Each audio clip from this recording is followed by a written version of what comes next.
kita akan dengarkan firman Tuhan dengan judul berani menabur, siap menuai. Tidak siap menabur, jangan berani-berani untuk menuai.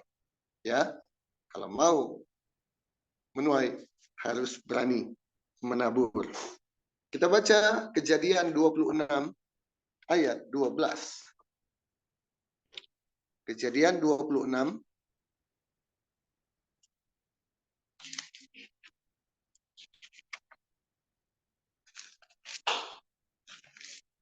ayat 12.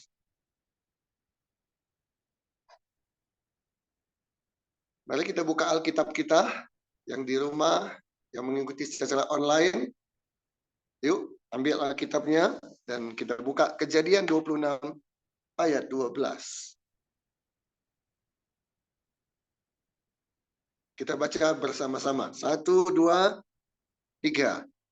Maka menaburlah Ishak di tanah itu, dan dalam tahun itu juga ia mendapat hasil 100 kali lipat, sebab ia diberkati Tuhan. Amin. Ya, saudara, kalau kita bahasa Indonesia tulis dari kiri ke kanan. Kalau bahasa Arab dari kanan ke kiri. Kalau kita menulis luntur tidak dijamin tidak luntur. Tapi kalau baca dari versi orang Arab, dijamin tidak luntur, dibaca dari kanan, luntur tidak dijamin. Nah, jadi hati-hati, ya. Nah, lihat versi mana.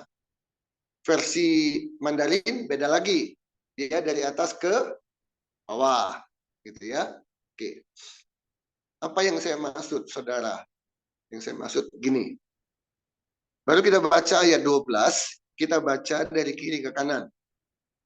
Maka bunyinya adalah, maka menaburlah Ishak. 1. Ishak apa? Menabur. Selanjutnya, mendapat hasil 100 kali lipat. Ya tahu? Baru lanjut lagi. Apa? Sebab ia diberkati Tuhan. Itu dari kiri ke kanan. Sekarang coba kita balik dari kanan ke kiri. Dimulai dengan apa? Sebab ia diberkati. Hasilnya 100 kali lipat. Sebabnya ia menabur. Nah, mau dari kiri, mau dari kanan nggak ada masalah. Tapi dua-duanya membawa satu pemahaman, satu pemikiran, suatu keyakinan kepada kita, saudara. Jangan pernah berharap bisa diberkati Tuhan kalau tidak pernah. Sekali lagi, jangan pernah berharap mau diberkati Tuhan. Mau 10 kali lipat, 50 kali lipat, 100 kali lipat. Kalau tidak pernah mau berani menabur. Itu dia yang perlu kita tangkap hari ini. Jujur, saudara.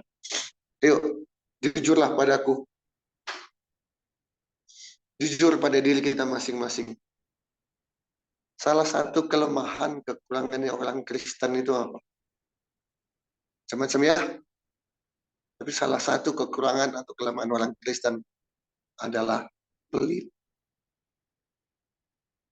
Benar apa betul? Pelit, pedit, medit, cetik. Apa lagi? Kopet. Ya. Aduh. Jujurlah, saya juga mengakui lah. Saya juga orangnya pelit gitu ya. Pelit. Benar. Ada beberapa hal yang bikin saya memang jadi orang pelit. Pertama, misalnya mau bayar parkir. Dan memang kan kalau kita parkir ya wajar kan, wajib, bukan wajar lagi. Wajib kita parkir kan gitu. Tapi bayangkan, kita lagi parkir, tukang parkir ada. Kita harus parkir sendiri. Kalau bawa motor, kita harus pindah-pindahin dulu supaya kita bisa masuk. Kalau mobil kita juga harus cari sendiri dan sebagainya, parkir sendiri sampai dapat tanpa kehadiran si tukang parkir. Begitu kita mau pergi, apa yang terjadi? Ya normal dia, ya. Kesel kan? Kalau sudah begitu biasanya dua hal, saudara. Kalaupun saya kasih, saya omelin dulu gitu ya. Atau nggak saya kasih sama sekali. Nah itu pelitnya tuh ya. Yang kedua, dulu namanya Mister Cepek. Sekarang dana 5 kali lipat. Bukan Mister Cepek lagi. Mister apa? Mister Gopek. Ya. Nah ini juga saya malas nih. Nggak mau saya ngasih. Malas saya ngasih. Kenapa? Misalnya kita mau muter balik gitu ya. Nah, harusnya kalau dia memang membantu kita dan karena itu dia kita berikan jasa GoPay, dia harusnya ada di sana gitu. Dia menghambat dulu mobil atau kendaraan lain supaya kita bisa muter. Ini enggak, dia di mana? Di sini. Jadi apa gunanya dia? Ini tukang minta aja kayak tukang tol gitu kan, tinggal minta aja gitu. Jadi yang belok itu kita sendiri, kita nungguin aman, baru kita belok. Nah dia tinggal minta. Nah, itu saya males saya ngasih gitu. Walaupun cuma cepet, walaupun kopek, males saya ngasih. Ngamen, ngamen juga sama.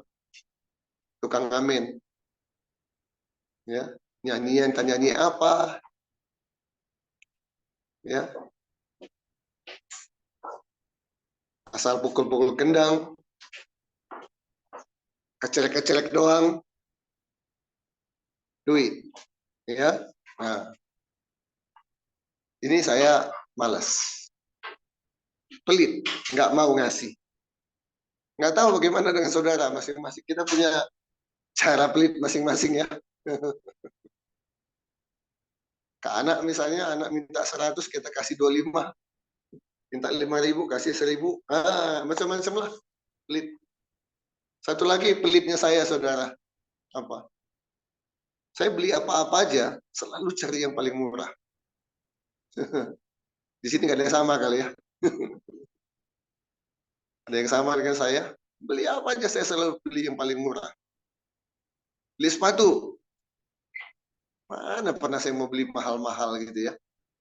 Jadi kalau saya lihat ada orang beli sepatu 2 juta, aduh bagi saya udah dapat 10 itu.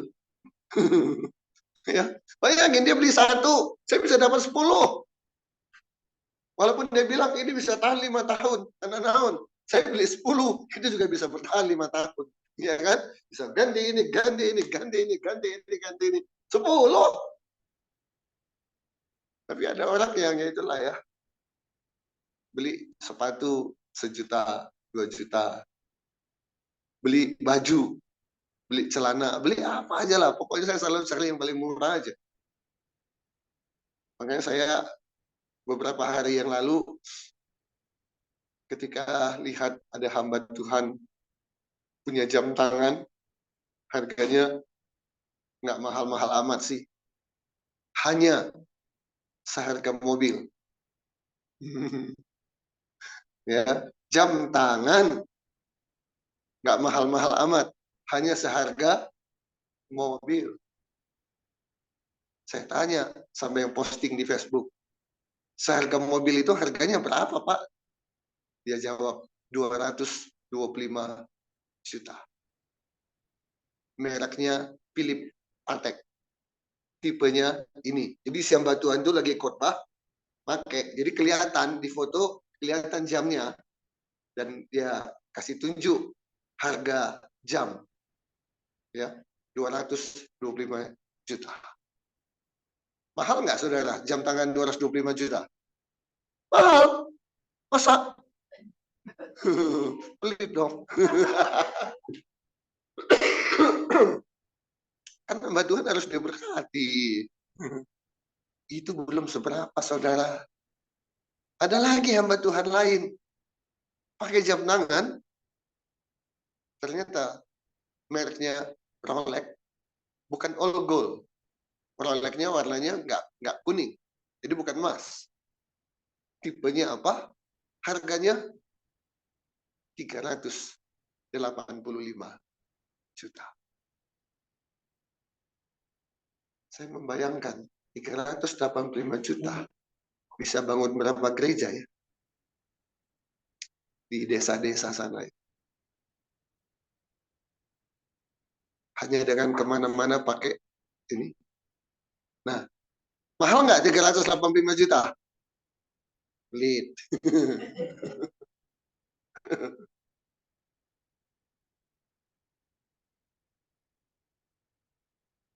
Ada yang bilang begini, itu hamba Tuhan itu nggak beli.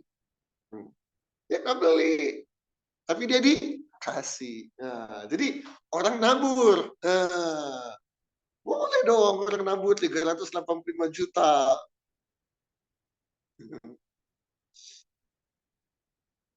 Naburnya bagus, tapi caranya ya, apakah harus menabur 385 juta dalam bentuk jam tangan? Ah, itu pertanyaannya. Itu yang bisa didiskusikan, bisa diperdebatkan.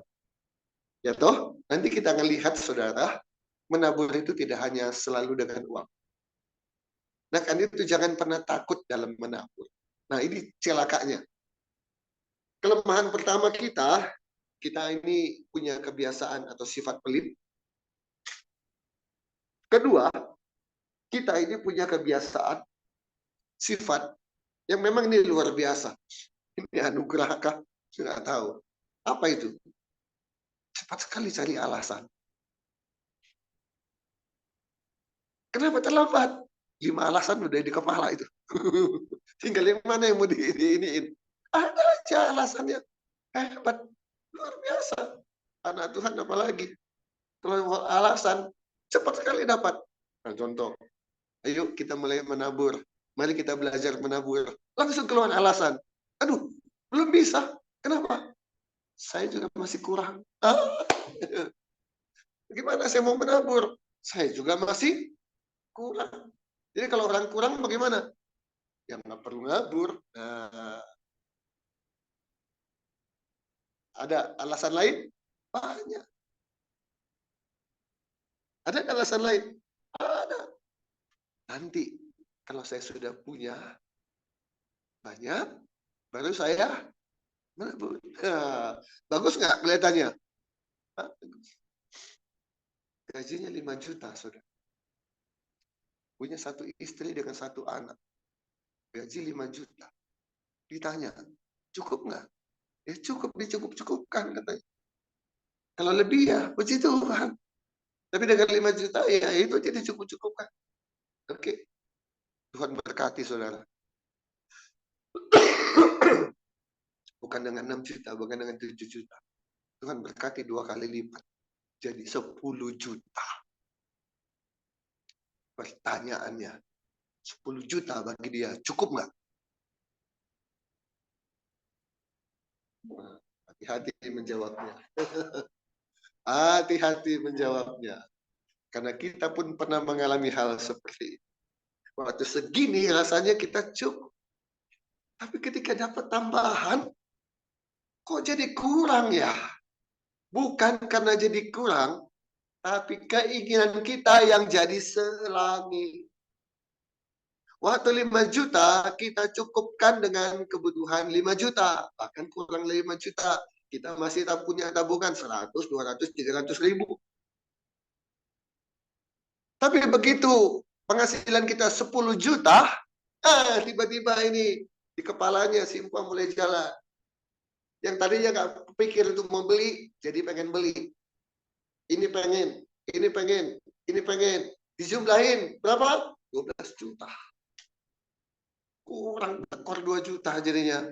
Jadi ketika udah diberkati kan, 2 kali lipat, 10 juta. Menabur dong. Kurang. Nah, manusia-manusia seperti ini manusia yang kurang aja. Kurang terus. Ya, artinya jadi manusia kurang aja. Mari kita belajar hari ini, saudara. Kalau nggak berani menabur, jangan harap akan menuai. Saya belajar dan belajar dan belajar. Saya semakin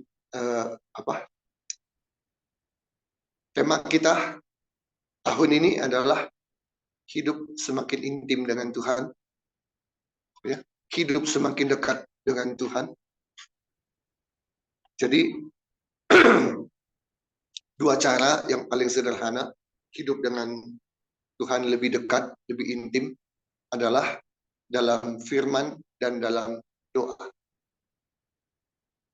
Lebih banyak lagi baca firman Tuhan, lebih banyak lagi berdoa. Dua hal yang paling sederhana kita bisa hidup lebih dekat dengan Tuhan.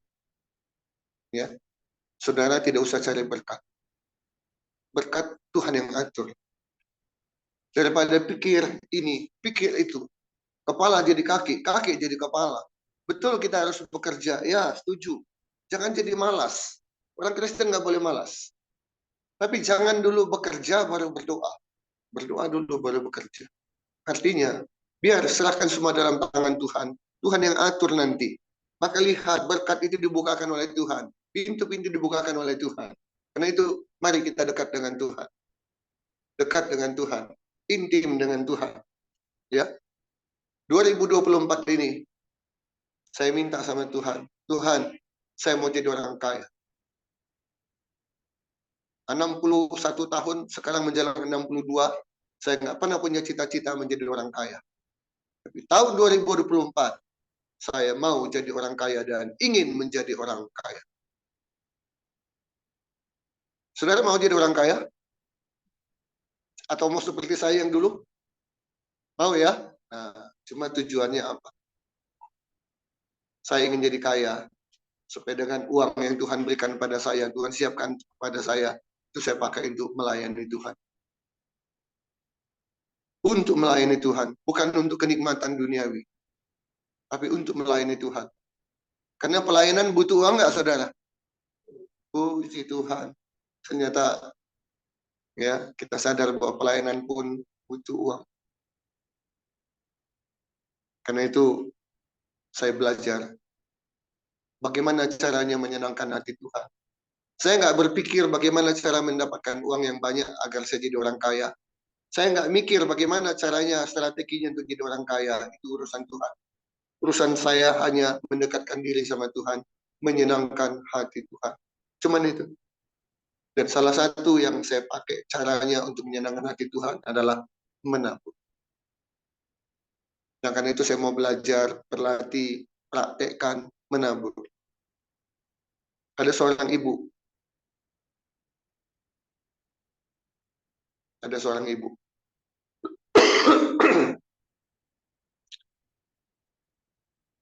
Ada pengamen, dia kasih. Ada Mister Cepe, Mister Kope, dia kasih. Tukang parkir, dia kasih. Tanpa banyak omong ini itu segala macam. 2.000, dia kasih 3.000. 3.000, dia kasih 5.000.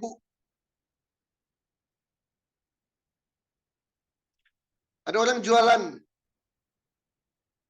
Dia beli. Datang lagi orang itu jualan lagi, dia beli. Besok lusa datang lagi orang itu, dia beli. Padahal yang dibeli itu bukan yang dia butuhkan. Itu apa dia beli?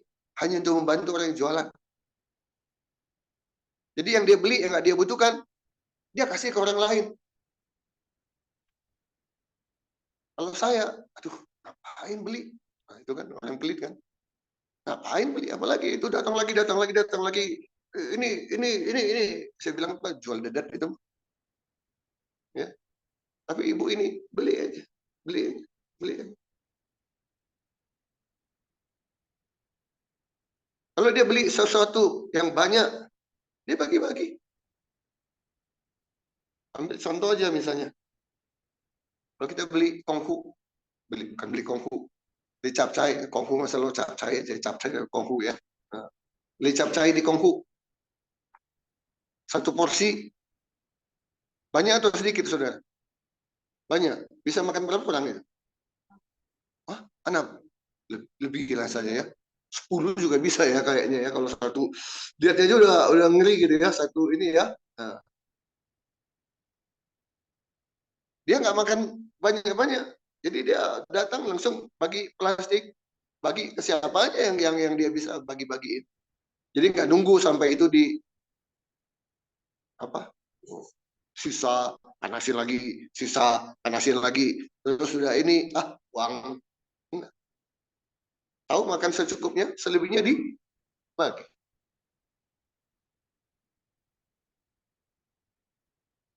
Pulang ke komplek malam, security kasih uang, kasih uang, kasih uang. Saudara, mari kita belajar untuk menabur. Sekali lagi, saya masih bicara tadi dalam bentuk uang. Tapi nanti kita akan lihat bahwa menabur itu tidak selalu dengan uang. Nah, mari kita lihat dulu contoh.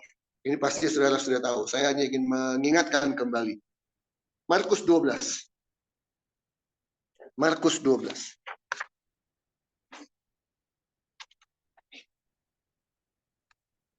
Ayat 42 sampai 44.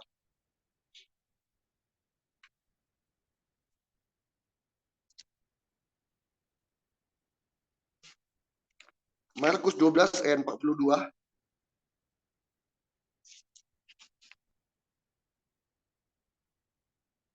43 dan 44. Baik, kita baca bersama-sama. 1, 2, 3. Lalu datanglah seorang janda yang miskin, dan ia memasukkan 2 peser, yaitu 1 duit. Maka dipanggilnya murid-muridnya dan berkata kepada mereka, Aku berkata kepadamu, sesungguhnya janda miskin ini memberi lebih banyak daripada semua orang yang memasukkan uang ke dalam peti persembahan. Sebab mereka semua memberi dari kelimpahannya, tetapi janda ini memberi dari kekurangannya, semua yang ada padanya, yaitu seluruh nafkah. Apakah ini janda kaya? Bukan, tapi janda miskin. Nah, pelit itu bukan tergantung karena tidak punya, tapi itu adalah sifat. Ya, yang punya pun bisa saja pelit. Bukan hanya orang yang tidak punya yang pelit, tapi yang punya pun bisa pelit. Tetapi janda yang miskin ini, dia nggak pelit. Dia tahu menabur pasti menuai. Maka dia memberikan seluruh apa yang ada padanya. Luar biasa. Punya keberanian, saudara. Punya keberanian. Dan punya keyakinan, iman. Itu pula yang saya coba praktekkan sekarang. Merubah saya yang pelit, merubah, menabur, menabur, menabur. Ya, dari hal apa aja yang saya bisa tabur? Belajar untuk menabur, menabur, dan menabur. Apakah saya dulu belum menabur? Nabur. Memberikan pelayanan konsultasi hukum secara gratis. Itu nabur. Itu kan duit, saudara. Semua orang yang konsultasi kan harusnya kan cien. Itu kan duit. Tapi saya memberikan konsultasi semuanya gratis. Ya, gratis. Menabur. Tapi saya mau lebih. Apa yang saya bisa tabur? Saya tabur. Ya. Jadi dalam kekurangan, dalam kemiskinan pun kalau kita punya hati, kita punya iman bahwa Tuhan yang membalas. Maka saya kembali belajar, Yunus, jangan engkau ingin kaya, tapi enggak mau menabur. Saya belajar, saya praktekkan. Tuhan, aku mau kaya, karena itu aku mau menabur. Apa aja yang bisa kulakukan? Memberi, maka aku akan memberi. Yang kedua, mari kita buka 1 Raja-Raja. Ini kebetulan dua-duanya tentang janda ya. 1 Raja-Raja pasal 17.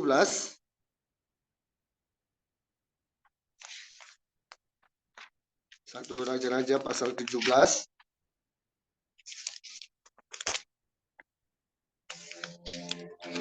Ayat 10 sampai 16.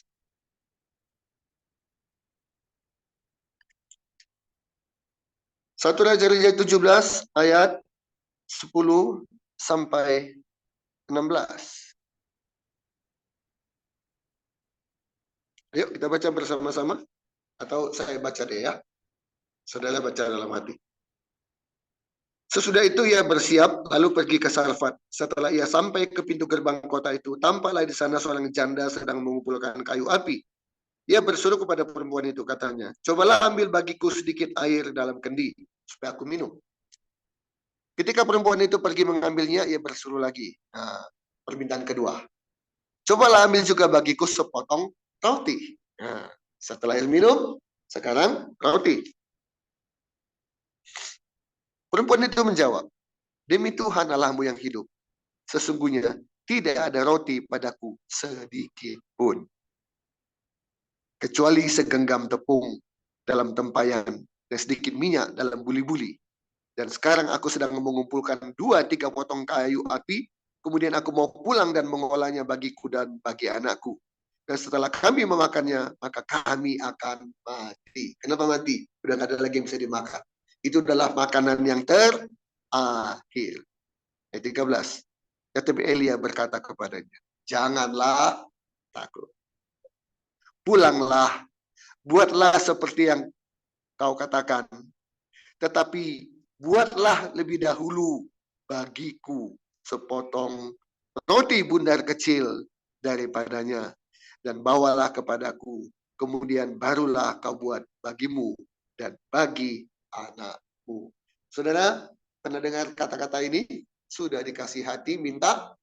Nah, udah dikasih air minum, minta roti. Udah dikasih tahu, ini adalah makanan kami terakhir. Si Nabi tetap bilang, oke, jangan takut. Tapi bikinkan buat aku dulu. Belajar, saudara, untuk mengutamakan Tuhan. Apa-apa yang buat Tuhan dinomor satukan. Buat hamba Tuhan dinomor satukan. Maka lihat nanti. Apa yang tidak pernah dilihat oleh mata, apa yang tidak pernah didengar oleh telinga, apa yang tidak pernah timbul dalam hati. Itu yang Tuhan sediakan bagi orang-orang yang mengutamakan Tuhan dan hamba-Nya.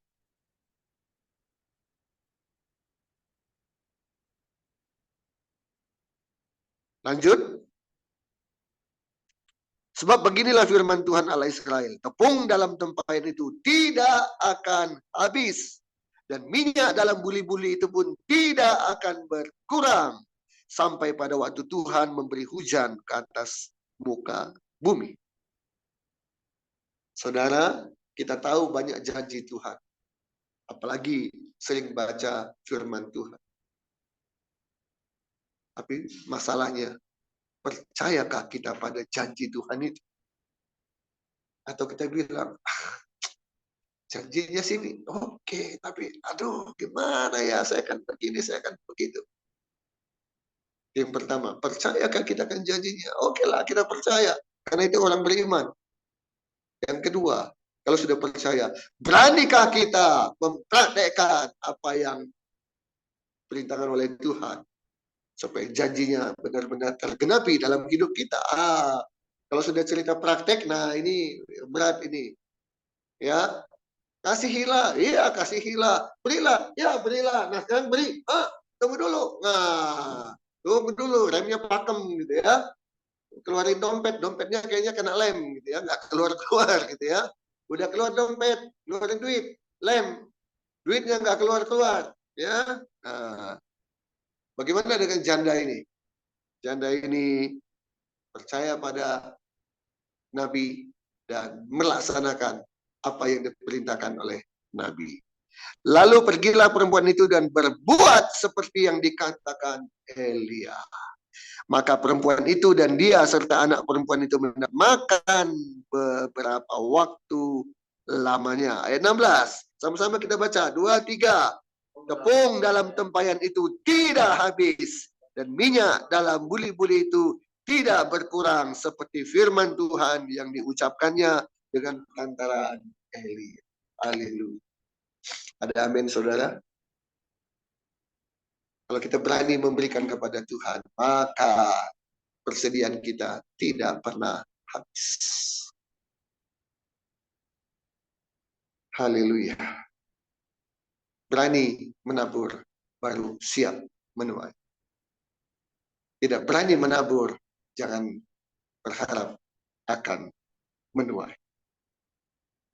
Kita sampai pada pelajaran bahwa menabur itu tidak hanya dengan uang. Jadi jangan khawatir.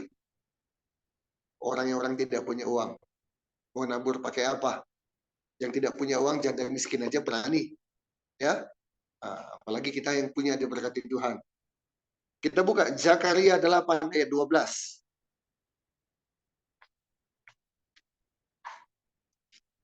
Zakaria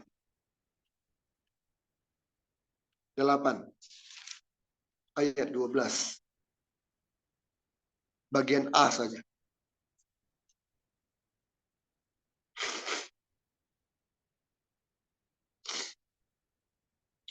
Zakaria 8 ayat 12 bagian A saja.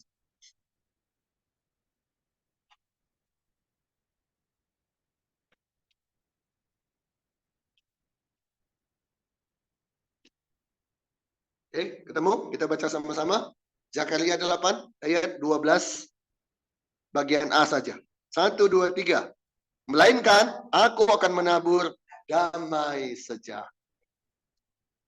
Lihat, menabur damai bisa kan? Membawa perdamaian bisa kan? Puji Tuhan, Pilpres sudah selesai. Quick count sudah dihitung. Ada yang percaya, ada yang enggak. Silakan, karena quick count itu tidak hanya baru kali ini, sudah berlima tahun lalu juga ada quick count. Dan hasil quick count dengan real count biasanya selisihnya hanya terlalu sedikit.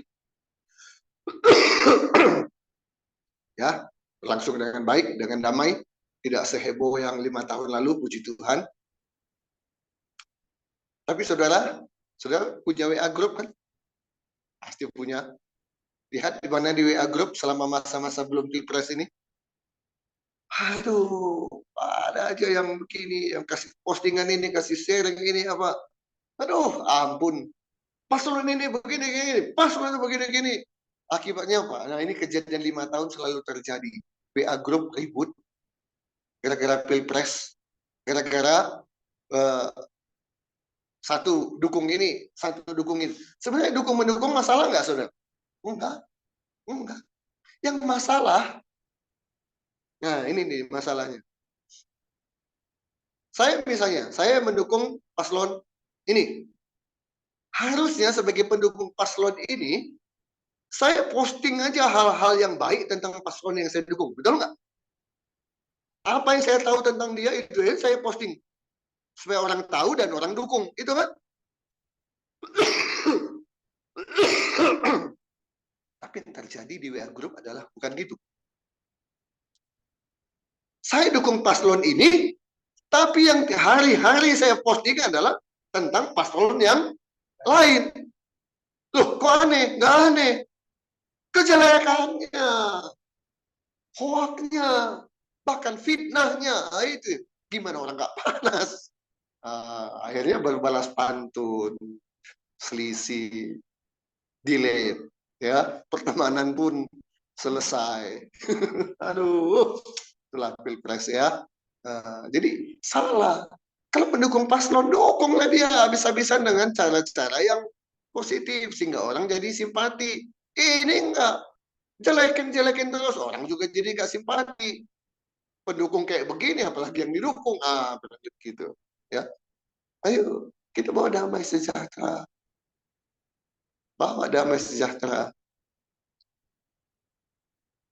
Saya juga ada di beberapa grup. Ada aja yang seperti itu di tiap-tiap grup ada aja. Nah, salah satu grup saya adalah grup advokat. Saking ini orang, aduh, selalu merasa diri paling benar, paling hebat, paling tahu, paling ini, segala macam. Dan 14 Februari, pencoblosan. 1 jam kemudian, sudah mulai muncul quick count.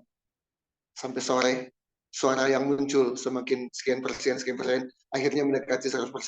Dan quick count memenangkan. Bukan memenangkan. Hasilnya adalah sebuah pasangan muncul dengan angka 50 sekian persen. Yang dia dukung kalah. Terus muncul video seorang perempuan pengacara. Terus dia muncul begini. Di video itu.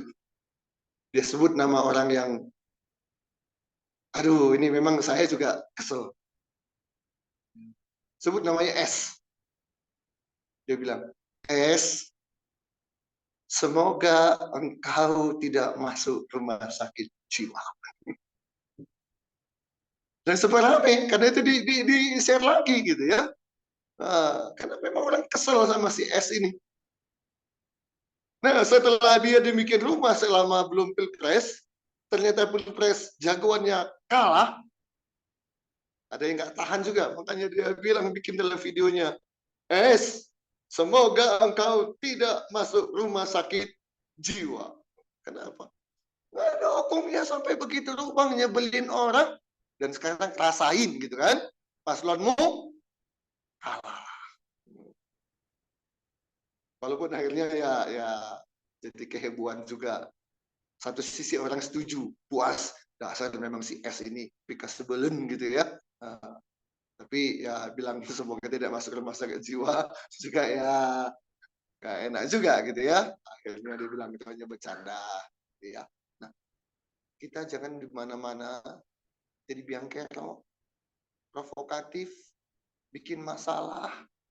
Udah bikin masalah tinggal aja begitu rupa tanpa ada rasa bersalah sedikit pun. Menabur, bisa menabur damai. Ya, kan paling enak kan. Kalau dia mau ribut, ya, ayo, wah itu kan heboh jadinya kan. Jangan pisahkan, bawa damai sejahtera. Hosea 10 ayat 12. Hosea pasal 10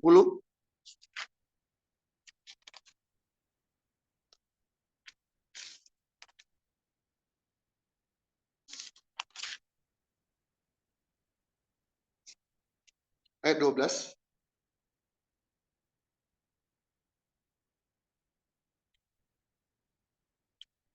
Satu, dua, tiga. Menaburlah bagimu sesuai dengan keadilan.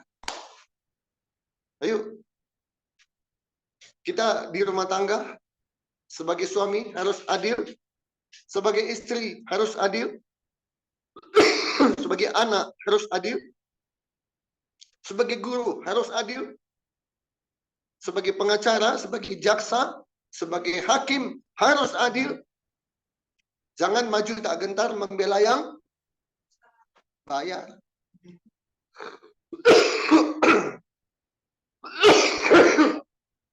Ya, maju tak gentar membela yang benar. Harusnya kan begitu. Jangan diubah menjadi maju tak gentar membela yang bayar. Keadilan bisa diperjualbelikan. Jangan. Bisa berbuat adillah, tabur keadilan.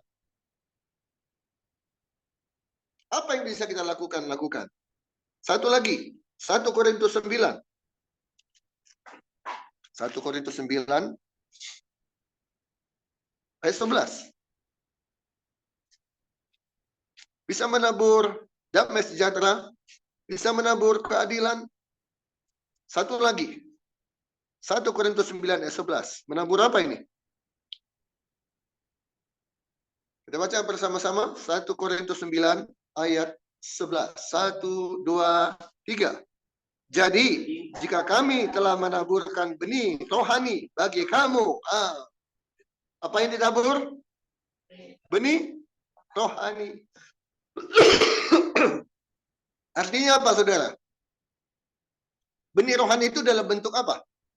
Firman Tuhan. Ayo, sampaikan firman Tuhan. Walaupun sepotong.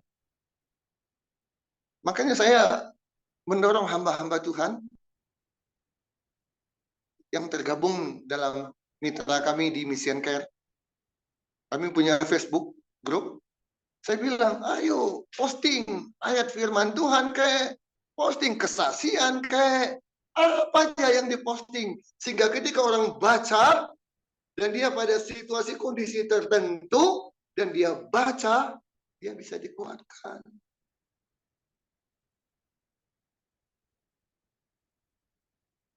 Jangan tolak pelayanan, saudara.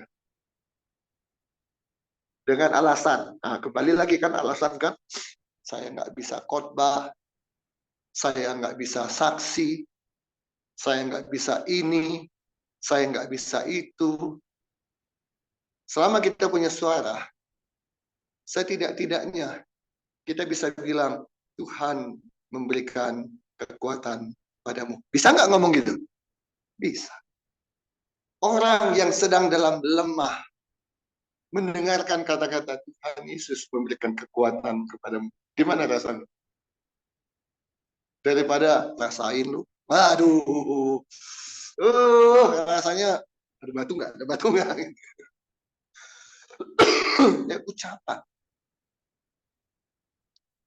Berikan kekuatan kepada orang lain.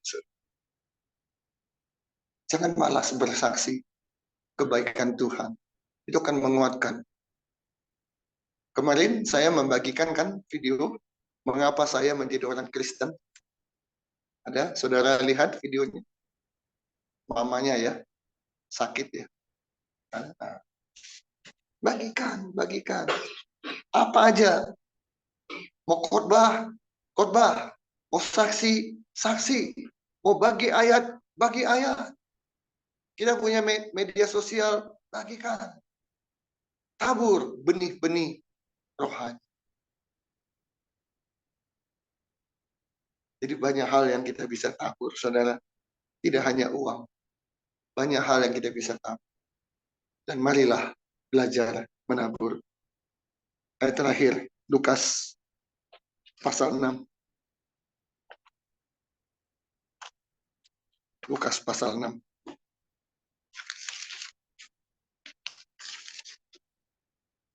Ayat 38.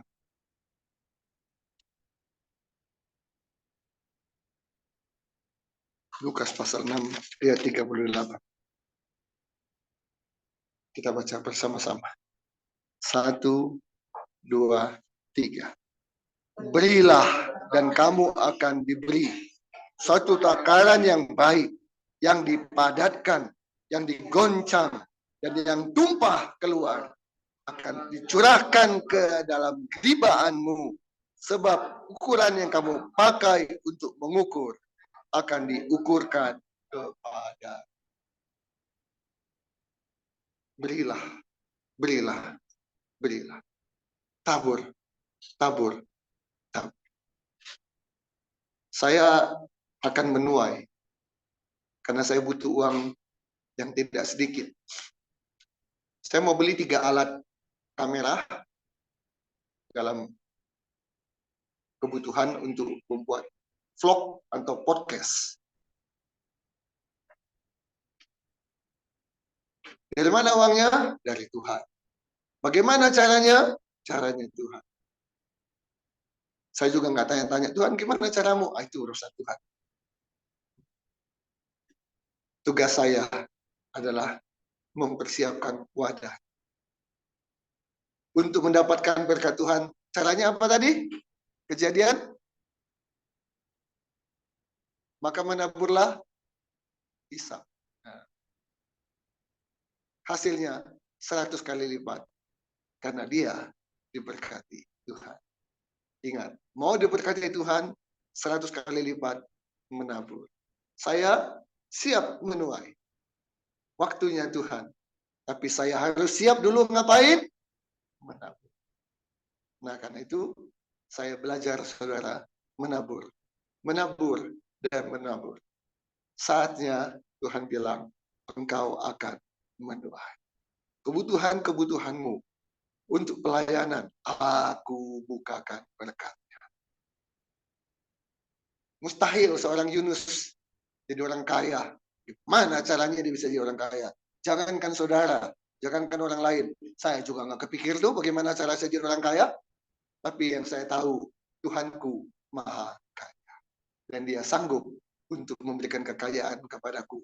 Untuk dapat memberkati pelayanan-pelayanan yang kulakukan. Jadi saudara, mari belajar berani untuk apain? Menabur. Berani untuk memberi. Dan memberi itu tidak hanya uang. Apa saja yang kita bisa lakukan, berikan untuk kemuliaan nama Tuhan. Mari kita berdoa.